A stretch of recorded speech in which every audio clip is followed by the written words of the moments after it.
Halo semua, selalu tersedia perlindungan dan kasih setia Bapa untuk kita sepanjang hidup kita. Amin. Saat ini saya mau berbagi berkat dari roti hidup yang Tuhan berikan kepada saya dan saya mau bagikan untuk kita semua. Dari Mazmur pasal 23. Mungkin kita semua udah sering sekali mendengar tentang kebenaran firman ini. Ayat 1 dan 2. Mazmur Daud. Tuhan adalah gembalaku, takkan kekurangan aku. Ia membaringkan aku di padang yang berumput hijau. Ia membimbing aku ke air yang tenang. Kalau dicari pengertian secara dari Google, gembala itu diartikan Tuhan Yesus sendiri yang membimbing umat ke tempat tenang dan menyegarkan, melewati pergumulan dan melewati tempat-tempat bahaya. Itu kalau secara pengertian di Google ya. Sekarang dikatakan di sini, takkan kekurangan aku. Tidak kekurangan apa sih sebenarnya? Kalau lawan kata dari kekurangan itu bisa berarti kemudahan, kemajuan, kekayaan, kelebihan, keunggulan. Apa selamanya dalam hidup kita nggak pernah mengalami kekurangan? Apa itu maksudnya? Takkan kekurangan aku. Karena kita pegang Tuhan dalam hidup kita. Apakah itu berarti kita nggak pernah kekurangan? Atau apakah orang yang kekurangan bisa diartikan karena tidak menganggap Tuhan adalah gembala, Tuhan adalah penolong, Tuhan adalah yang mengarahkan langkah hidupnya? Apakah orang yang berkekurangan bisa diartikan tidak percaya Tuhan?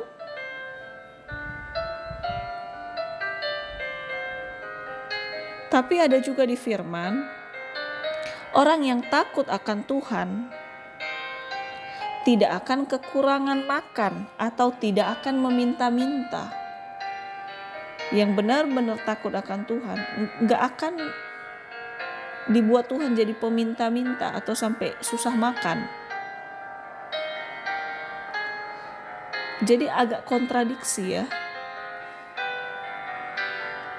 Dikatakan tadi, di dalam Tuhan tidak pernah kekurangan. Apa benar kita gak pernah kekurangan? Buktinya masih ada orang yang kekurangan. Tapi apa orang yang kekurangan itu tandanya dia tidak takut akan Tuhan? Tapi di firman juga dikatakan, yang takut akan Tuhan tidak akan meminta-minta. Jadi kontradiksi ya.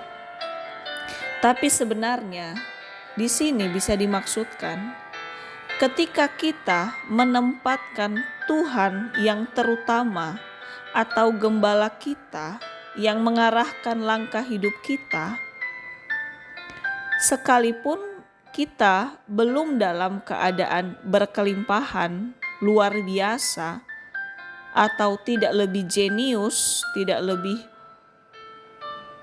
brilian otaknya dari orang lain,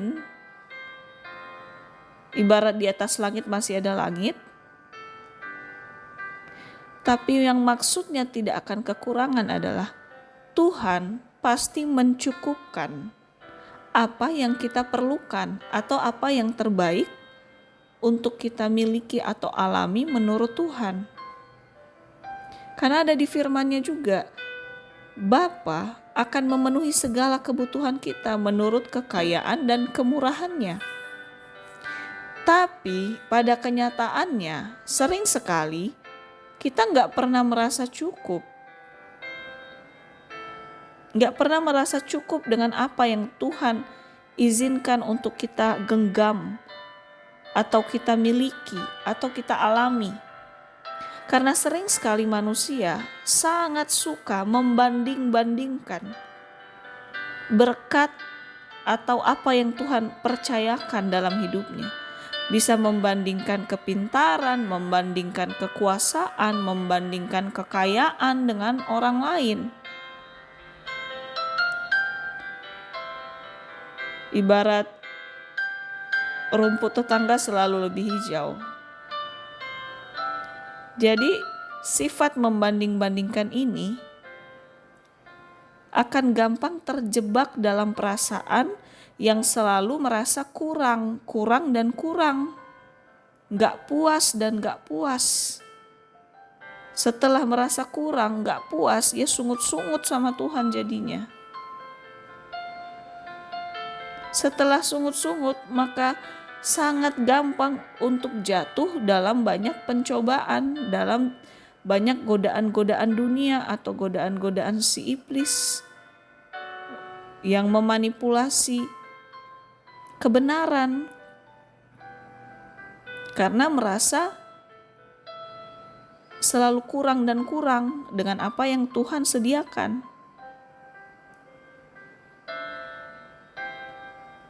Dan makin jatuh dalam pencobaan demi hasrat ingin menyamakan atau melebihi apa yang orang lain miliki, yang kita rasa lebih dari kita.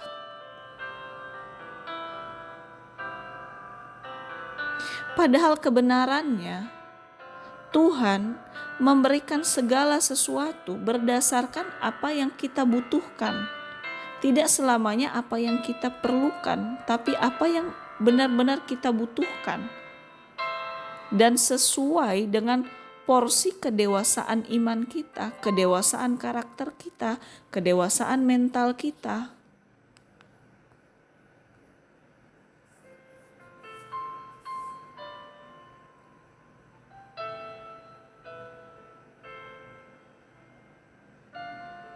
Karena Bapa nggak akan memberikan yang terlalu kurang atau yang terlalu berlebih.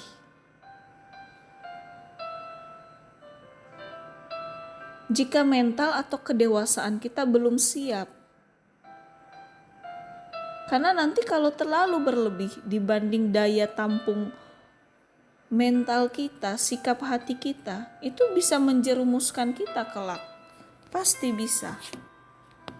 Dan Tuhan tidak senang kalau kita jatuh ke dalam pencobaan atau godaan-godaan si jahat, godaan-godaan ketamakan dunia.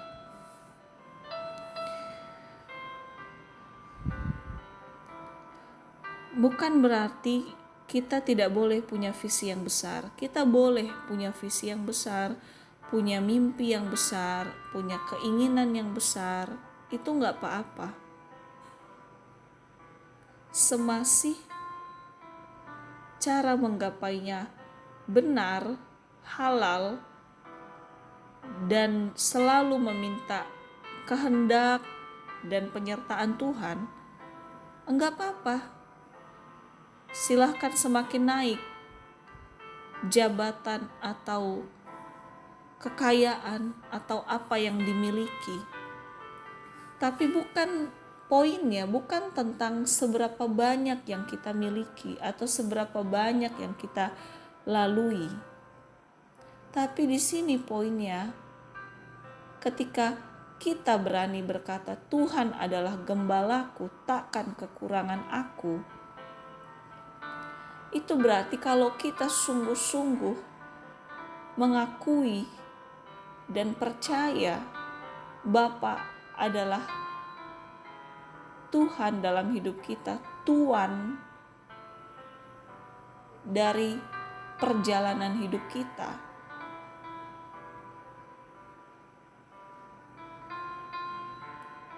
Maka apapun yang kita lalui, apapun yang ada di genggaman tangan kita,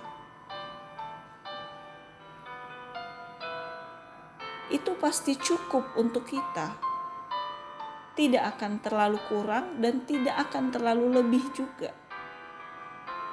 Seperti makan kekurangan, kalau kurang kenyang jadi masuk angin, kalau terlalu kenyang jadi sakit perut.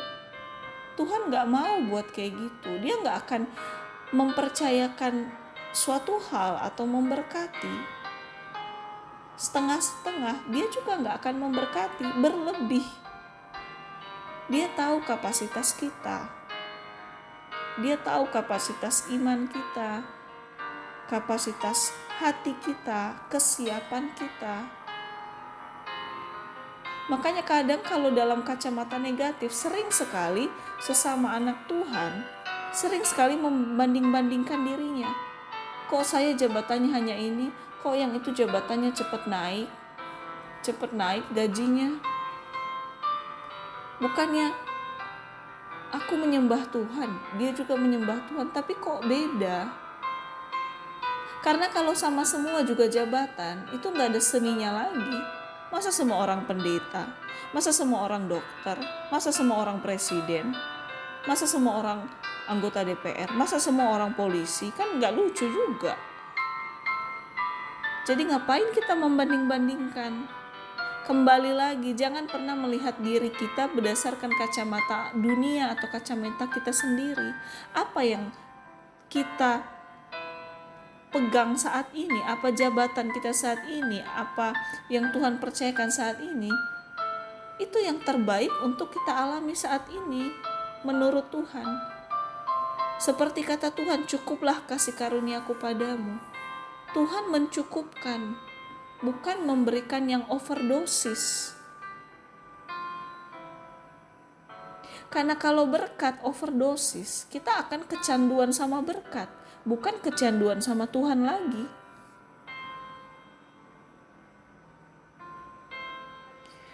Wow. Dan terlalu kecanduan sama berkat, itu sama halnya kita menjadikan berkat itu berhala.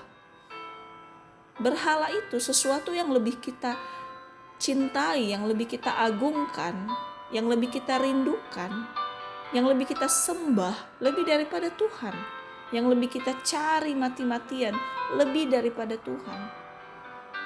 Ayo, sering banget kita yang sibuk dalam pekerjaan, kita harus hati-hati sekali.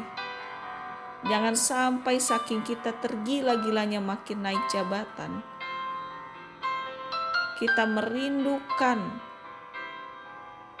jabatan atau penghasilan yang banyak akibat tidak merasa cukup. Itu sama aja melunturkan rasa rindu kita sama Tuhan.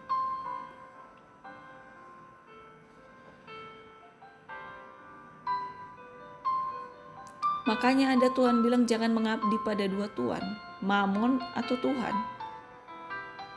Bahkan lebih luasnya, jangan merindukan apapun jika lebih dari Tuhan. Oke, mungkin kita pernah terjebak, kita pernah harus kejar ini dulu, harus selesaiin ini dulu. Sebenarnya Tuhan gak larang kita maksimal dalam segala sesuatu untuk lebih baik lagi, apalagi untuk keluarga, untuk kelak bisa berbagi. Tuhan gak larang. Tapi kalau karena ambisi untuk mencapai dan tidak pernah merasa cukup, kita akan terjebak di berbagai pencobaan dan tipu muslihat si jahat. Kalau kita terlalu tergila-gila sama jabatan, iblis akan buat cara supaya kita seolah gampang dapat jabatan itu, dan kita akan semakin lupa Tuhan karena mendapatkan apa yang kita idam-idamkan berlebih dan mengenyampingkan pengharapan kita ke Tuhan. Jadi kita boleh mengharapkan sesuatu yang terbaik, tapi biarlah pengharapan kita itu kita taruh di dalam Tuhan. Tapi seringkali semakin kita mengharapkan sesuatu, entah jabatan, promosi, kekuasaan, kekayaan, sering sekali terlalu fokus, kita jadi lupa Tuhan. Dan saat kita tidak menyertakan Tuhan pada setiap tujuan-tujuan yang ingin kita capai, disitulah banyak sekali celah untuk godaan dunia, untuk tipu muslihat si iblis, membuat kita jatuh pada akhirnya. Makanya kenapa orang yang di puncak-puncak tertinggi, yang kaya raya, suatu ketika jatuh juga. Bisa dari godaan wanita, bisa dari godaan tahta, bisa dari godaan harta, bisa juga jatuh dalam penyakit yang aneh-aneh. Jadi yang Tuhan ingatkan di sini, tidak kekurangan aku, itu berarti kita selalu punya hati, punya roh yang cukup atas apa yang Tuhan percayakan sama kita. Dan ketika pun kita mengembangkan itu, seperti Tuhan percayakan 1 talenta, 3 talenta, 5 talenta, itu benar. Kita harus usahakan, kita harus kembangkan. Tetapi setelah kita mengusahakannya dan menyertakan Tuhan, mengandalkan Tuhan, kita harus merasa cukup untuk hasil itu juga. Jangan semakin membandingkan, semakin membeda-bedakan dengan yang lain. Karena kembali lagi, seperti manusia, kembar pun tidak ada yang sama identik, apalagi tidak kembar. Begitu juga pencapaian dalam pekerjaan, dalam keuangan, dalam promosi, dalam jabatan memang berbeda-beda. Bukan karena Tuhan pilih kasih, bukan karena Tuhan melihat ini S3 makanya dipercayakan uang lebih banyak. Karena kamu lulusan SD, SMP, SMA, makanya dipercayakan hanya segini. Makanya kamu hanya cocok di rumah yang seperti ini, sedangkan yang lulusan ini cocok di rumah seperti ini. Bukan itu maksud Tuhan.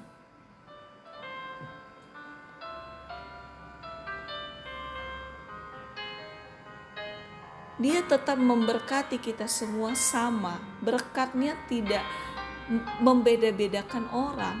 Tuhan tidak melihat tampilan luar, Tuhan melihat hati, Tuhan melihat roh kita. Kalau hati kita, roh kita siap untuk menanggung berkat melimpah, ya Tuhan akan percayakan. Karena Tuhan tahu kalau kita dapatkan itu, kita dapat tetap menguasai diri dan kita tetap dapat mengandalkan Tuhan dalam apa pencapaian itu, dalam pencapaian itu.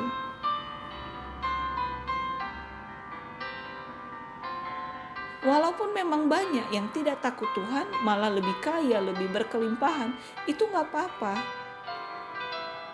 Itu jalan mereka. Tapi tetap kita yang sudah diselamatkan sama Tuhan, kita yang benar-benar hidup karena kasih karunia Tuhan, mari kita merasa cukup, mari kita mencukupkan dengan apa yang Tuhan taruh di hidup kita, di tangan kita.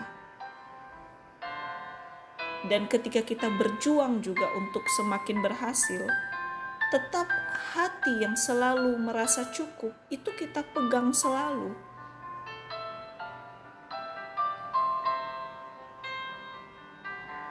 Karena kalau kita gak merasa cukup dengan apa yang Tuhan percayakan atau dengan hasil yang kita capai kelak, sama artinya kita meragukan kasih Tuhan di hidup kita. Karena semua yang kita terima, semua yang kita genggam, semua yang kita alami, itu adalah anugerah Tuhan. Bukan karena usaha kita bisa bernafas, kita bisa bergerak, kita bisa memiliki penghasilan, pekerjaan. Itu anugerah Tuhan semua. Apakah pantas Tuhan udah anugerahkan, terus kita membanding-bandingkan? Bahkan kita gak merasa cukup dengan anugerah Tuhan. Apakah pantas seperti itu? Itu menyedihkan Tuhan.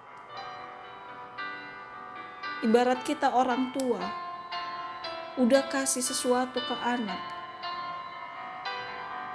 terus anak menyepelekan apa yang udah kita kasih. Padahal sebelum kita kasih itu mungkin berjuang dulu untuk bisa memberikan yang terbaik itu. Tapi seperti dianggap biasa aja, gak dihargai. Apa gak sedih?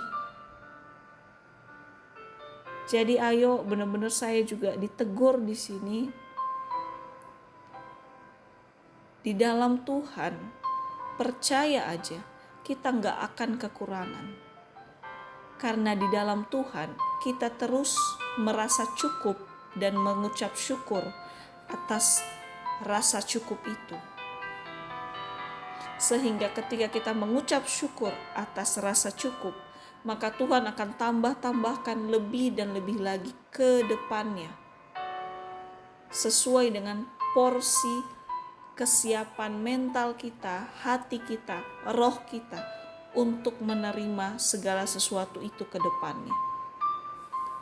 Karena kembali lagi, Tuhan turut bekerja untuk mendatangkan kebaikan bagi anak-anak yang mengasihinya di Roma 8 ayat 28. Jadi Tuhan akan turut memberkati, turut akan menambahkan yang terbaik. Jika itu untuk kebaikan kita kelak. Tapi kalau Tuhan tahu itu gak membuat iman kita makin kuat, gak membuat sikap hati kita makin baik, atau makin lupa diri akhirnya, ya jangan tanya kenapa. Ya memang hanya segitu aja dulu yang harus kita olah, yang harus kita terima, dan harus kita tetap merasa cukup. Jadi ayo sama-sama jangan pernah membanding-bandingkan berkat orang lain dengan berkat yang kita terima. Kenyamanan orang lain dengan kenyamanan yang kita terima. Jangan pernah kita bandingkan. Karena sama aja kita tidak mensyukuri atau menghargai pemberian Tuhan yang didasari kasihnya sama kita. Kita gak usah meragukan kasihnya Bapa ke kita. Nyawanya Dia berikan, apalagi segala sesuatu yang terbaik.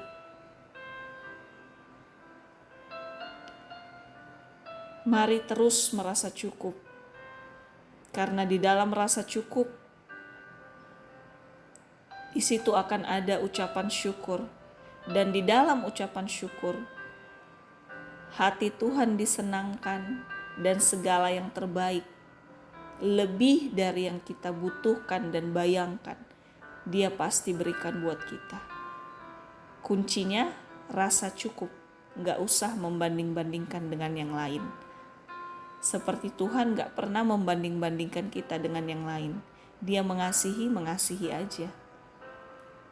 Dia gak pernah bilang yang satu karena doa 5 jam, kamu doa 1 menit, aku lebih sayang yang 5 jam. Enggak, kasih Tuhan sama untuk semua orang.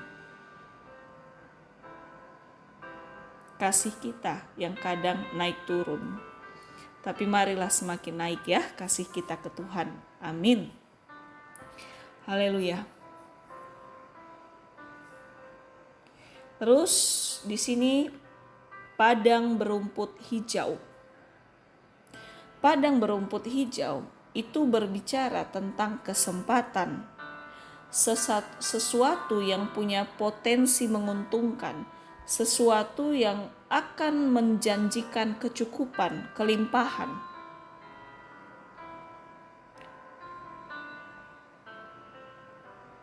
Dan di sini juga dikatakan orang yang berhasil adalah orang yang bisa melihat kesempatan, kemudian melangkah mengambil kesempatan itu dan mengerjakan potensi yang hebat itu, sehingga pada waktunya tiba ia akan sukses dan maju dengan berkat-berkat yang menyertainya. Jadi ini arti luas dari padang berumput hijau, bukan hanya berbicara tentang rumput yang subur hijau. Kalau nggak subur kan pasti kuning atau layu ya. Tapi di sini berbicara tentang adanya kesempatan, adanya kelimpahan, bahkan adanya hikmat yang Tuhan sediakan, segala yang positif dan segala yang baiklah. Jadi bisa diartikan Tuhan membawa kita menemukan kesempatan baru atau peluang baru untuk lebih berhasil.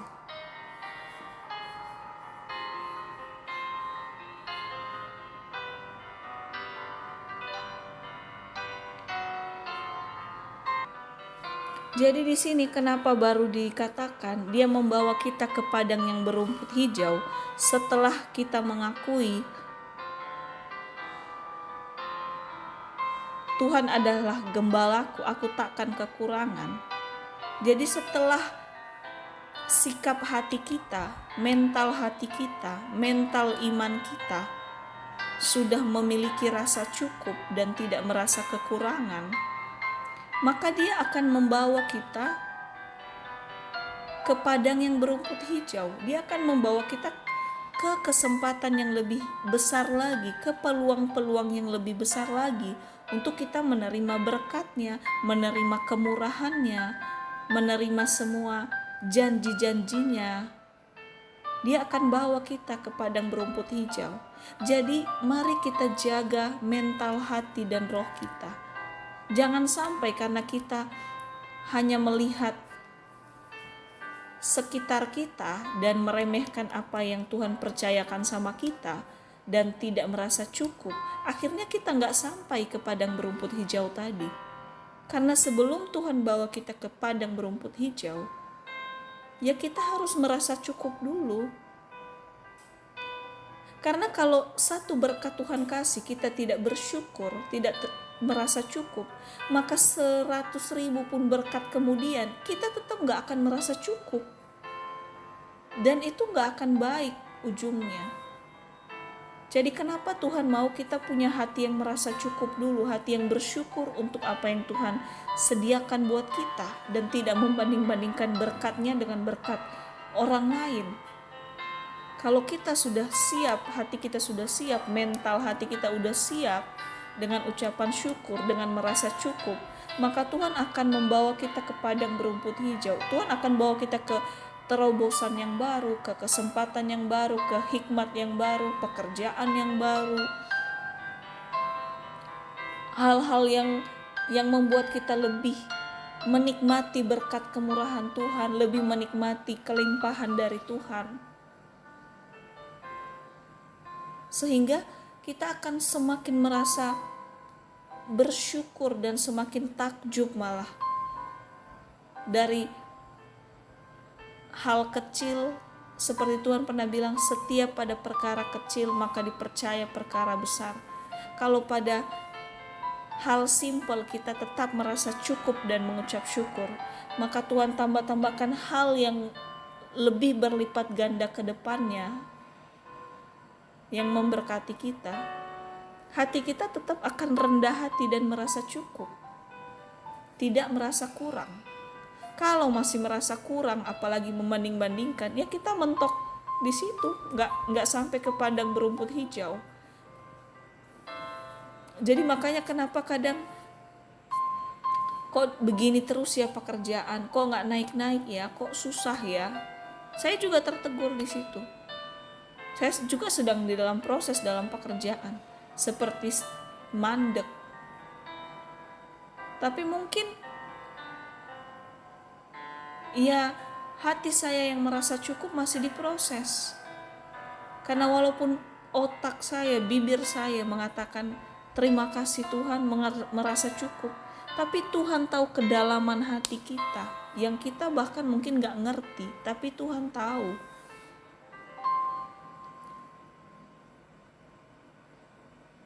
Jadi ayo semakin cepat kita terus menjaga hati yang merasa cukup, mengucap syukur dengan yang Tuhan berikan, tidak pernah merasa kekurangan,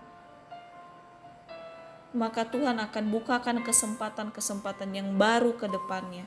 Dan yang pasti Tuhan pasti berkati. Jadi mari tetap semangat, tetap optimis dan berpikir positif ke depannya. Untuk apapun yang Tuhan berikan saat ini atau ke depannya, mari tetap mengucap syukur, merasa cukup, dan mengandalkan Tuhan. Amin. Terus di sini setelah ke padang berumput hijau dibawa ke air yang tenang. Apa maksudnya air yang tenang? Itu berbicara mengenai ketenangan, kedamaian, ketentraman, damai sejahtera yang senantiasa ada. Yang dunia gak bisa berikan. Karena Tuhan kita itu unik, bahkan kreatif. Setiap kali memberkati anak-anaknya.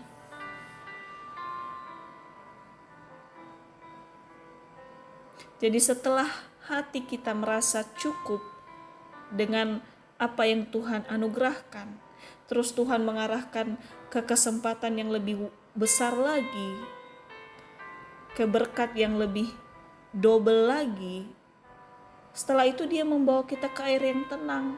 Apa? Berkat yang kita terima itu akan tetap menenangkan kita, membuat kita damai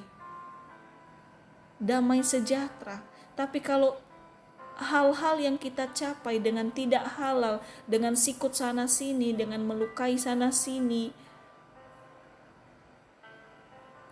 dan itu jelas bukan dari Tuhan. Setelah kita dapat hal-hal yang wow itu pun tetap tidak akan merasa cukup, plus akan tetap was-was, ketakutan, takut ketahuan, takut dikejar-kejar orang, takut ini, takut itu, susah tidur, gak bisa juga menikmati apa yang sudah dicapai. Dan plus lebih bahaya lagi kalau jatuh dalam sakit penyakit yang mengerikan, akibatnya tetap gak bisa menikmati kemewahan atau jabatan yang kita rebut, kita paksakan kita dapatkan demi eksistensi supaya gak kalah gaul dengan orang lain. Betapa bahayanya. Jadi kita bisa uji di sini. Berkat yang dari Tuhan pada akhirnya pasti kita tetap merasa tenang, damai sejahtera. Karena damai sejahtera yang sesungguhnya dunia gak bisa berikan. Bahkan kita gak bisa menciptakan damai sejahtera kita sendiri. Tidak selamanya harta berlimpah, kedudukan, kekayaan yang super wow itu membuat damai di hati. Karena damai sejahtera hanya dari Tuhan, Bapa kita yang kekal. Dunia bahkan kita sendiri gak bisa kasih. Jadi mari kita merasa cukup dengan berkat Tuhan dan mengucap syukur ketika Tuhan percayakan berlipat-lipat ganda, dan tetap hidup di dalam damai sejahtera dengan semua apa yang Tuhan percayakan. Karena itulah kerinduan Tuhan, kita hidup damai, bukan diri sendiri, bahkan dengan sekitar kita. Karena di mana ada kedamaian, berarti di situ Tuhan disenangkan dan dihormati. Amin.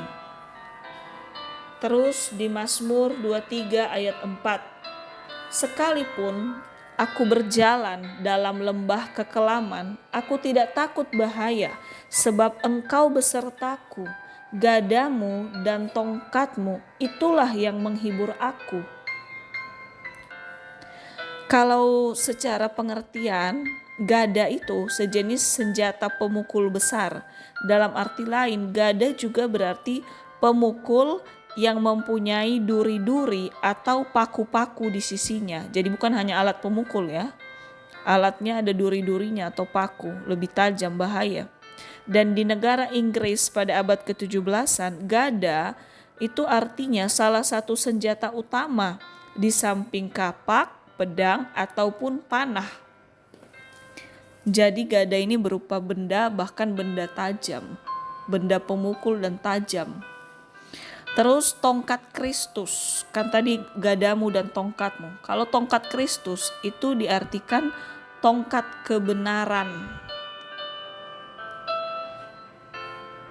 Jadi benar-benar di sini setelah tadi di ayat sebelumnya Tuhan membawa ke padang berumput hijau, ke air yang tenang. Tapi di ayat berikutnya, ya memang ada waktunya. Setiap orang punya jatah masing-masing. Bisa berjalan dalam lembah, bahkan lembah kekelaman, atau hal-hal menakutkan, proses, tekanan, himpitan, seperti dikejar-kejar, atau apalah yang membuat kita gak nyaman dalam tekanan apapun. Tuhan janji di sini, Dia menjadi gada kita, Dia menjadi tongkat pemukul buat kita. Bayangkan loh, Tuhan mau jadi benda loh, luar biasa kan. Tongkat pemukul artinya Dia akan memukul sekalipun kita dalam tekanan. Dia akan memukul hal-hal yang makin membuat kita tertekan. Dia akan memukul tipu muslihat si jahat dalam hidup kita. Dia akan memukul niat-niat buruk orang yang mau menyerang kita. Dia nggak akan tinggal diam. Jadi ayo, bukan berarti kita dalam tekanan, dalam masalah, dalam proses. Itu bukan berarti Tuhan nggak ada di hidup kita. Tuhan nggak ada di samping kita. Dia ada. Dia jadi pemukul buat kita. Memukul hal-hal yang ingin makin menjatuhkan kita, yang ingin makin melemahkan kita. Jadi Tuhan nggak tinggal diam. Dia tetap bekerja. Dia tetap seperti melebihi security menjaga kita di saat kita sedang dalam keadaan gak enak. Dia ada buat kita. Bayangkan gada itu bukan hanya alat pukul. Di alat pukul itu ada paku-pakunya, ada duri-durinya. Jadi itu artinya Tuhan akan melakukan berbagai cara untuk tetap membuat kita aman, tidak semakin diserang di saat kondisi kita tertekan. Karena siapa yang makin menyerang kita atau hal yang membuat makin tertekan, Dia pukul dengan tongkat berdurinya. Dia halau kita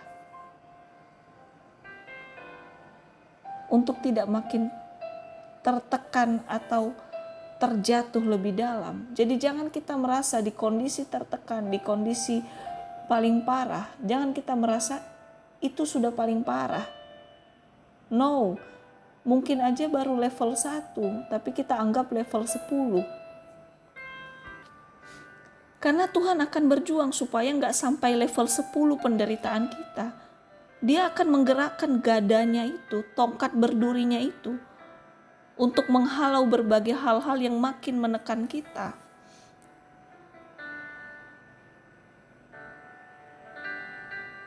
Bapak ikut merasa sedih kalau kita sedang dalam kondisi sedih.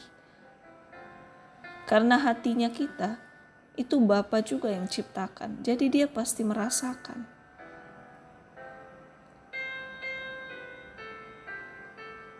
Dan kita gak usah bertanya, kenapa manusia atau orang yang percaya Tuhan, yang ikut Tuhan, tetap mengalami proses.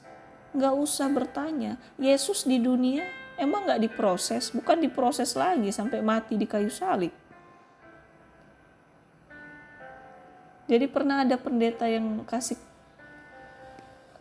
kesaksian, memang ada garis lurus antara penderitaan dan dimuliakan sama Tuhan.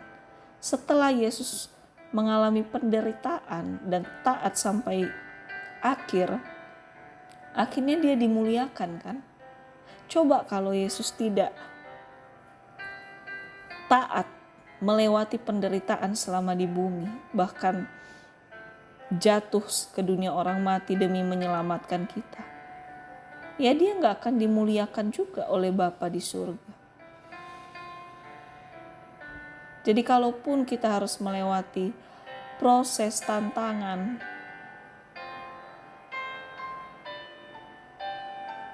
Itu sudah bagian dari perjalanan hidup. Dan kita nggak usah fokus ke situ, karena itu pasti ada masa kadaluarsanya setiap proses tantangan itu. Tapi yang penting dalam keadaan apapun, gada Tuhan itu benar-benar menjaga kita, supaya kita nggak makin diremukkan sama tekanan atau hal-hal dari luar yang semakin melemahkan kita. Bahkan di sini dikatakan ada tongkat, selain gada ada tongkat. Tongkat itu berarti tongkat kebenaran. Itu berarti ada kebenaran janjinya, kalau dia nggak akan pernah meninggalkan kita. Seperti di firman-Nya, sekalipun ayahku dan ibuku meninggalkan, Tuhan tidak akan meninggalkan. Itu adalah tongkat kebenarannya. Terus ada di firman-Nya, dia dekat dengan orang yang remuk hatinya. Ketika dalam proses hati kita remuk, dia sangat dekat sama kita. Dia memeluk kita sungguh-sungguh. Itu tongkat kebenarannya, kebenaran janjinya.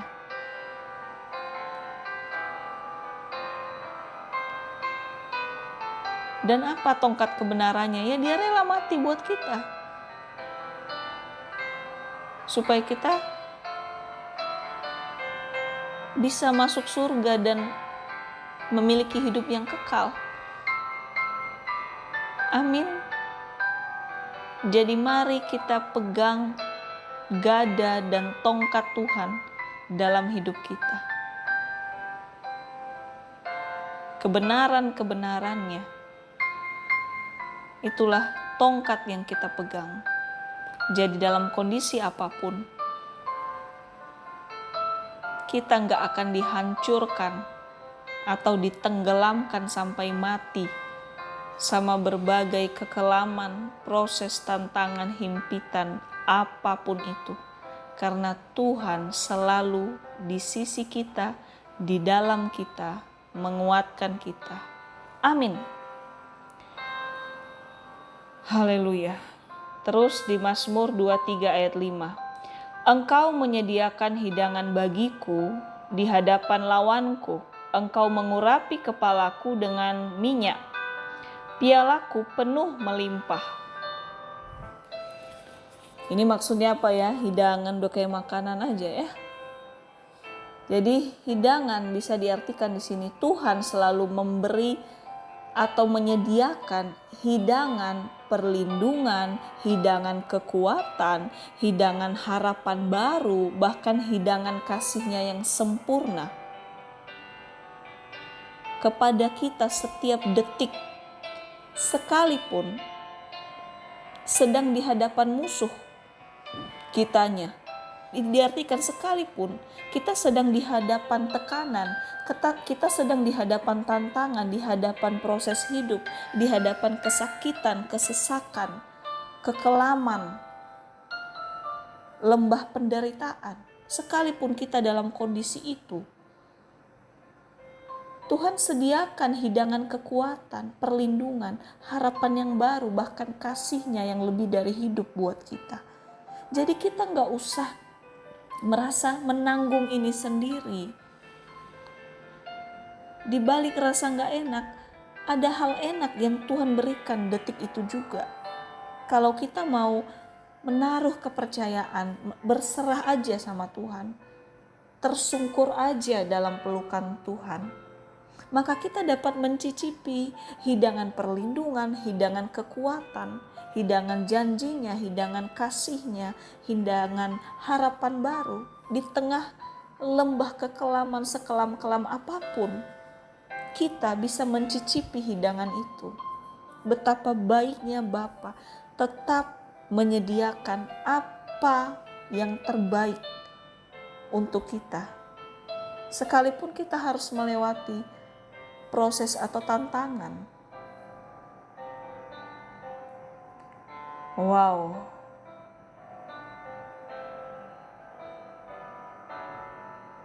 Tuhan Yesus baik buat kita semua. Jadi ayo dalam keadaan gak enak pun, mari kita fokus malah mencicipi hidangan yang Tuhan sediakan. Melalui firman-Nya, kita bisa makan hidangan-hidangan itu. melalui hubungan kita yang dekat sama Tuhan, melalui penyerahan hidup, penyerahan hati, penyerahan pikiran kita di bawah pikiran Tuhan, maka kita akan mencicipi hidangan itu. Kita akan tetap tenang, kita akan tetap mengucap syukur, kita akan tetap merasa cukup, kita akan tetap damai sejahtera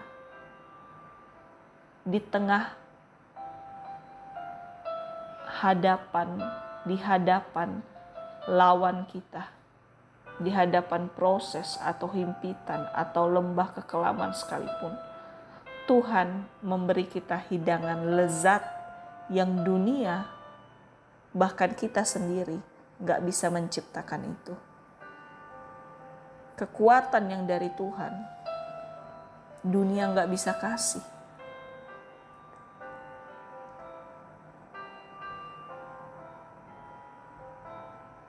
Karena sering sekali kekuatan dari dunia hanya muncul ketika dalam kondisi aman-aman aja baru merasa kuat.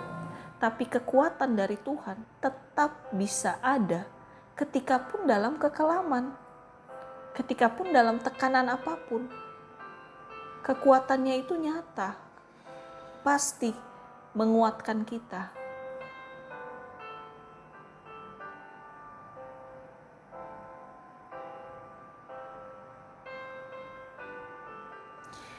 Jadi bagi siapa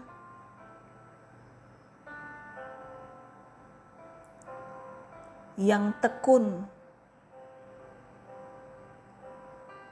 di dalam doa dan pengharapan sama Tuhan, maka akan tahan uji terhadap proses apapun karena ada kekuatan dari Tuhan. Makanya Tuhan sudah katakan sebelum kita ditenun dari kandungan ibu kita, Tuhan sudah katakan kita lebih dari pemenang. Amin. Karena kalau hanya pemenang aja, itu dikatakan ketika dia mendapat kemenangan. Tapi lebih dari pemenang, apa? Ketika pun dalam tekanan, dalam proses, kita sudah menang.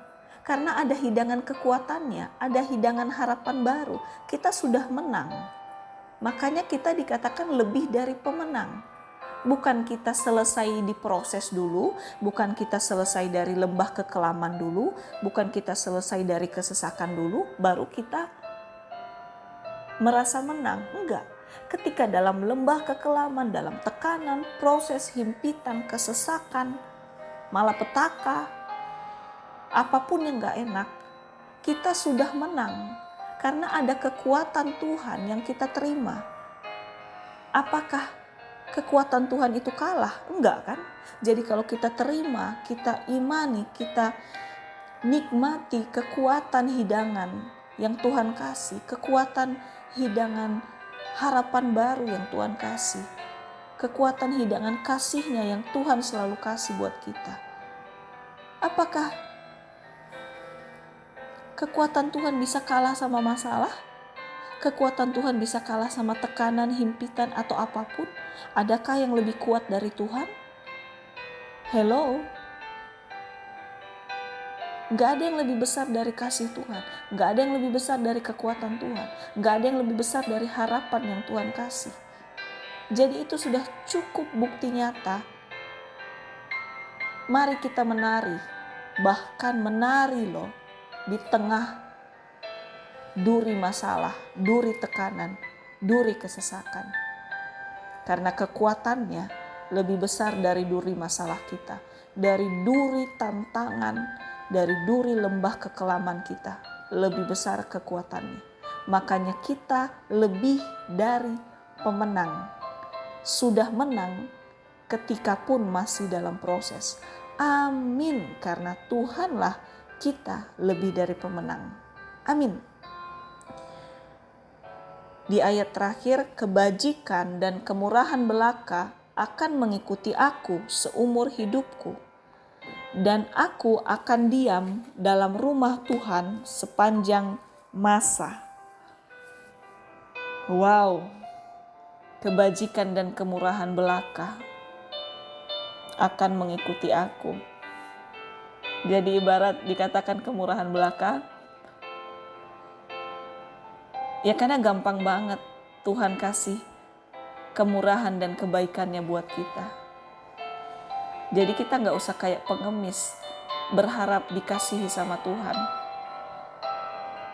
atau dikasih hal-hal yang luar biasa dari Tuhan. Karena kerinduan Tuhan untuk memberkati kita, kerinduan Tuhan untuk melimpahkan yang terbaik buat kita, asal kita terus merasa cukup. Makanya itu biasa banget, seakan belaka bagi Tuhan. Nyawanya aja dia kasih, apalagi yang lain-lain.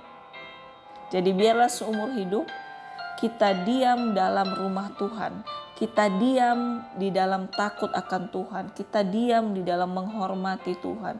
Kita diam di dalam merindukan Tuhan. Kita diam di dalam apapun rancangannya buat kita. Mari kita diam di dalam Dia. Karena ketika kita diam, Dia bergerak untuk kita, melakukan yang terbaik, memberikan yang terbaik untuk kita. Mari kita diam di dalam Tuhan selalu. Gak ada yang lebih nikmat, lebih daripada diam di dalam kasih Tuhan. Haleluya.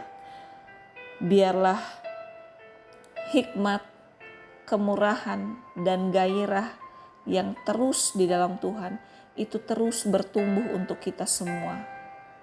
Hari lepas hari semakin dalam, semakin besar kita mengandalkan Tuhan.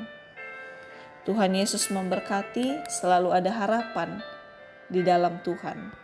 Haleluya. Amin.